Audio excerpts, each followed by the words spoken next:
ഈ മക്കളെ വഷളാക്കുന്നത് രക്ഷിതാക്കളാണ്. ആൺകുട്ടി ആയിക്കോട്ടെ പെൺകുട്ടി ആയിക്കോട്ടെ, മാതാപിതാക്കളാണ് അതിന് ഉത്തരവാദികൾ. ചിലപ്പോൾ ഒരു കുട്ടിയെ കാണുകയുള്ളൂ, അല്ലെങ്കിൽ 2 കുട്ടികളാകും, അതിൽ കൂടുതലില്ല. പണ്ടത്തെ കാലത്തെ പോലെ അല്ലല്ലോ. അപ്പം ആൺകുട്ടിയാണെങ്കിൽ അവനൊന്നും അറിയത്തില്ല. അവൻ വരുമ്പോൾ ജോലിയുള്ള അമ്മയാണെങ്കിൽ അവിടുന്നേ ധൃതി വെച്ച് മോൻ വരുമ്പം എല്ലാം എടുത്തു കൊടുക്കണം, അല്ലെങ്കിൽ അവനൊന്നും കഴിക്കത്തില്ല എന്നൊക്കെ പറഞ്ഞിങ്ങനെ പോകും. അപ്പോൾ അങ്ങനെ എല്ലാത്തിനും അമ്മയാണ് ആശ്രയിക്കുന്നത്. അങ്ങനെ ആശ്രയിക്കുന്നതുകൊണ്ട് കുഴപ്പമില്ല. പിന്നീട് അതിൻ്റെ തിക്തഫലം അനുഭവിക്കുന്നത് ആ കൊച്ച് വിവാഹം കഴിച്ച് ഒരു പെൺകുട്ടി വരുമ്പോഴാണ്. ആ പെൺകുട്ടിക്കാണ് അതിൻ്റെ അനുഭവങ്ങൾ ഉണ്ടാകുന്നത്.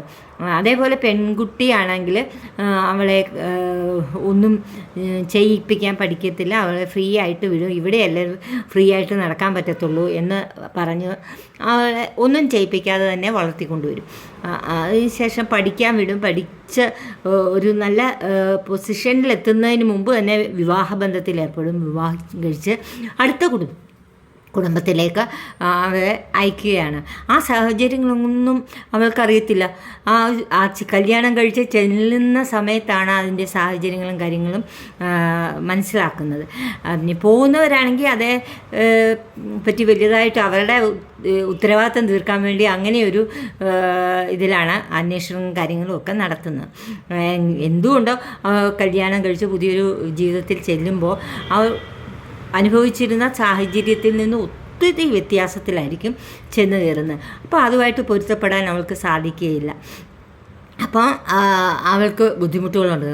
ആ കുട്ടിയെ പറഞ്ഞ് മനസ്സിലാക്കണം. എന്തെങ്കിലും ബുദ്ധിമുട്ടുകൾ പറയുകയാണെങ്കിലോ ഒക്കെ ആണെങ്കിലോ കുട്ടിയെ മനസ്സിലാക്കി കൊടുക്കണം. അതേസമയം കൂടുതൽ പറയുന്നതിൽ നിന്നും നമുക്ക് കൂടുതൽ ബുദ്ധിമുട്ടുണ്ടെന്ന് മനസ്സിലാക്കി കഴിഞ്ഞാൽ അവളെ നിർബന്ധിച്ച് അവിടെ നിർത്തുകയും ചെയ്യരുത്. അങ്ങനെയുമുണ്ട്.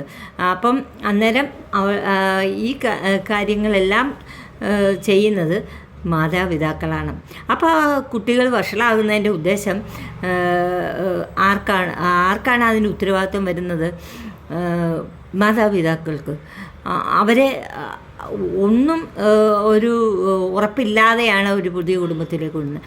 നേരെ മറിച്ച് ആൺകുട്ടി ആയിക്കോട്ടെ പെൺകുട്ടി ആയിക്കോട്ടെ, അവൾ പഠിച്ച് ഒരു നിലയിലെത്തി സ്വന്തമായിട്ട് ഏൺ ചെയ്ത് സ്വന്തം കാലിൽ നിൽക്കാറായിട്ട് ശേഷം ഒരു ജോലി സമ്പാദിച്ചതിന് ശേഷം വിവാഹത്തിലേക്ക് പോവുകയാണെങ്കിൽ അവൾക്ക് എന്ത് സാഹചര്യമാണെങ്കിലും അതിന് തക്കതായ രീതിയിൽ തീരുമാനങ്ങൾ എടുക്കാൻ സാധിക്കും. അപ്പോൾ അവൾക്ക് ബാക്കിയുള്ളതെല്ലാം അനുകൂലമായിട്ട് തന്നെ പോകുന്നതിന് സാധിക്കുന്നതാണ്. പിന്നെ സാഹചര്യങ്ങൾ നല്ലതാക്കി കൊണ്ടുവരുന്നതും ചീത്തയാക്കി കൊണ്ടുവരുന്നതും അവരവർ തന്നെയാണ്. അത് എല്ലാ രീതിയിലും നമ്മളെ പുതിയ കുടുംബത്തിലേക്ക് ചെന്നു അവരുടെ ആളായിട്ടാണ് ചെല്ലുന്നത്. അത് മെല്ലെ മെല്ലെ അത് പൊരുത്തപ്പെട്ട് വരണം. എന്നാലേ അതിൻ്റെ ആ സാഹചര്യം നമുക്ക് അനുകൂലമായിട്ട് വരികയുള്ളൂ.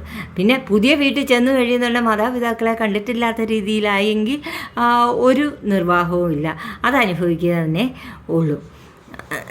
പിന്നെ ഏറ്റവും അതിശയം എന്ന് പറയുന്നത് കുട്ടികൾക്ക് തൻ്റെ മാതാപിതാക്കൾ ദൂരെയുള്ളവരായിരിക്കാം, ചിലപ്പോൾ ജോലിയുള്ളവരായിരിക്കാം. കുറേ കഴിയുമ്പോൾ മാതാപിതാക്കളെ അന്വേഷിക്കാനുള്ള സമയം കിട്ടത്തില്ല.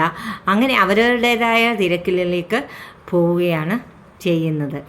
അപ്പോൾ അതുകൊണ്ട് നമ്മൾ കുട്ടികളെ വഷളാക്കാതെ നല്ല രീതിയിൽ അവർക്ക് വലിയ വിലപിടിയ ഉള്ള പലഹാരങ്ങൾ വാങ്ങിച്ചു കൊടുത്തോ സ്വർണം ഇത് വാങ്ങിച്ചു കൊടുത്തോ ഒന്നുമല്ല അവരെ നന്നാക്കേണ്ടത്. പക്ഷേ അവരുടെ വാശി ഇല്ലാതാക്കണം.